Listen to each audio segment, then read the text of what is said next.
guys, I'm Ethan and this is Ethan Reads, and today we will be reading Little Pilgrim's Progress by Helen L. Taylor. Here we go. Chapter 4.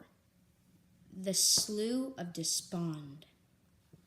"Now," said Pliable, when the two boys were left alone, "tell me what sort of place this celestial city is." "It is very beautiful," replied little Christian. "Have you not heard the strangers talk about it? The king lives there, and his people never feel tired or unhappy. They wear shining clothes that can never be soiled and never grow old. I don't suppose they'll let us in." "Oh, yes, they will.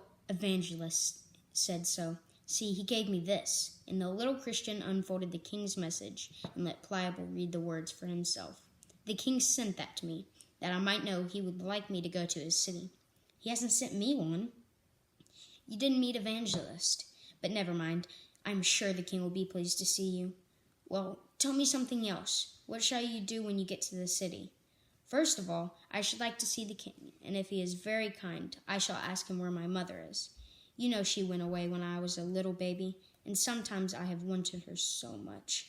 One of the strangers told me that she was with the king, so I think she must be living in the celestial city. I wonder how long it will take us to get there. Did you ask Evangelist? We might walk a little faster, I think." "I wish I could," said little Christian, who was tired already. "I'm afraid I shall be a very long time on the way. It is this burden which is so heavy that it makes me walk slower." Pliable was just going to say, "What do you mean by always pretending you have a burden to carry?" when suddenly his feet sank deep in the grass, and he saw that he had walked into a marsh which lay in the part of the plain.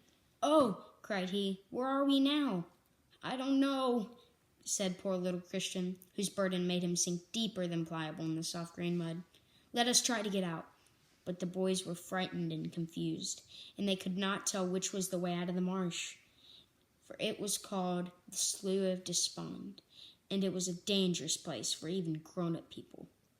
Every step the children took seemed to lead them further into it, and at last Pliable grew very angry. "See what a mess we are in," said he, "and it is all your fault. I wish I had not come.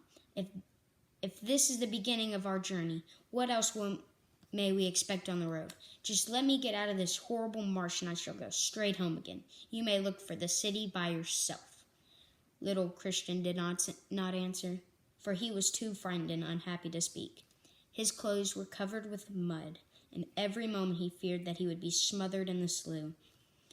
How he wished that Evangelist would come to help him, but he could not see anyone near him.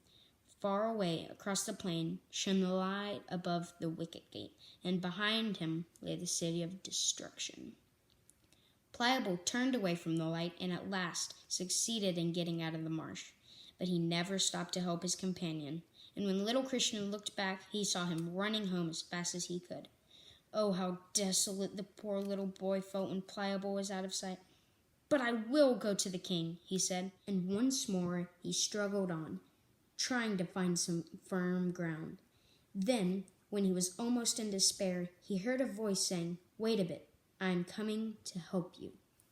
Thank you for watching this video. That is the end of chapter 4. Make sure you watch the next video so you can see what happens next in the story. Who's going to help little Christian? Don't forget, Jesus loves you.